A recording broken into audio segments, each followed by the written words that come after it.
નમસ્કાર મિત્રો, આજના ઝડપી જીવનમાં ઘણી વખત આપણે આપણા આસપાસ રહેલા લોકોની પીડા જોઈ પણ નથી શકતા. પણ કેટલીક એવી સંસ્થાઓ અને લોકો આજે પણ છે કે જે માનવતાને જીવંત રાખે છે. આજે અમે તમને એવી જ એક સત્ય ઘટના બતાવવા જઈ રહ્યા છીએ કે જે છે અમદાવાદના નરોડા વિસ્તારની.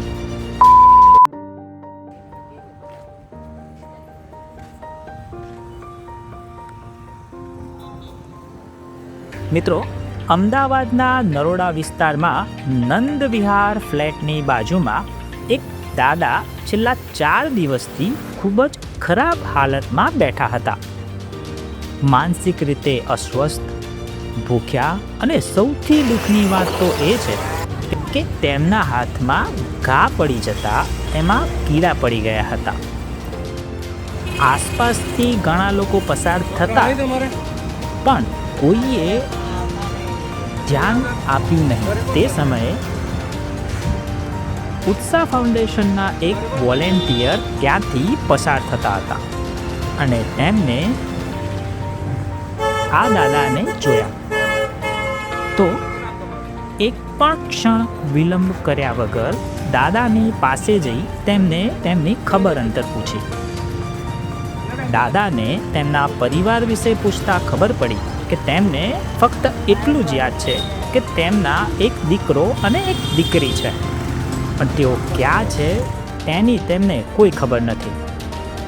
આ દ્રશ્ય જોઈ અમારા વોલેન્ટિયર્સનું હૃદય દ્રવી ગયું.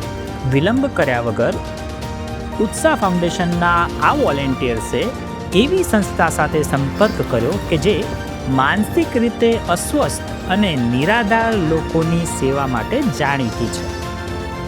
એટલે કે અરવલ્લી જિલ્લાના બાયડ ખાતે આવેલી જય અંબે સંસ્થા. સમય સૂચકતા સાથે જય અંબે સંસ્થાની ટીમ તરત જ અમદાવાદ પહોંચી ગઈ અને ઉત્સાહ ફાઉન્ડેશન અને જય અંબે સંસ્થાના વોલેન્ટિયર્સે મળીને ખૂબ જ સાવધાનીપૂર્વક દાદાને ગાડીમાં બેસાડ્યા. કાકા, હવે તમે સારી જગ્યાએ જઈ રહ્યા છો, તમે સેવા કરવામાં કોઈ તકલીફ નહીં પડો. કાકા, ત્યાં આગળ શાંતિથી રહેજો.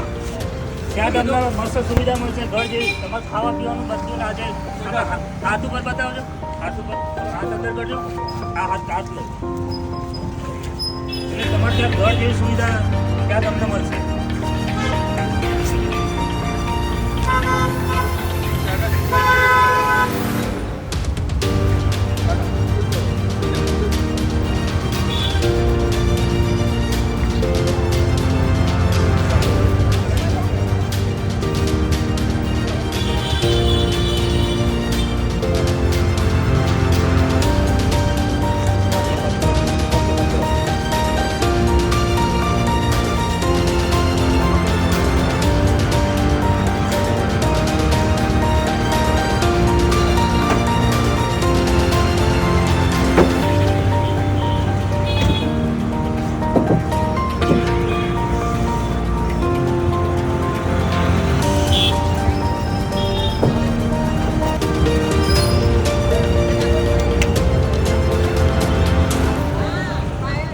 ત્યારબાદ કાયદેસરની કાર્યવાહી માટે દાદાને નરોડા પોલીસ સ્ટેશન લઈ જવામાં આવ્યા કે જ્યાં જરૂરી કાગળની કાર્યવાહી પૂર્ણ કરવામાં આવી અને ત્યારબાદ દાદાને વધુ સારી સારવાર અને સંભાળ માટે સુરક્ષિત રીતે બાયડની જય અંબે સંસ્થામાં રવાના કરવામાં આવ્યા.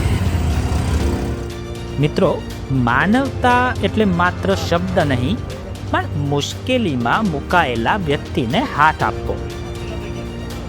આજના સમયમાં ઉત્સાહ ફાઉન્ડેશન અને જય અંબે જેવી સંસ્થાઓ હોવાને કારણે જ સમાજમાં માનવતા હજુ જીવંત છે. જો તમને પણ આવી કોઈ વ્યક્તિ દેખાય તો અવગણશો નહીં. મદદ માટે આગળ આવો અને અમારો સંપર્ક સાધો, જે નીચે ડિસ્ક્રિપ્શનમાં દર્શાવેલો છે. જય હિન્દ, જય ભારત.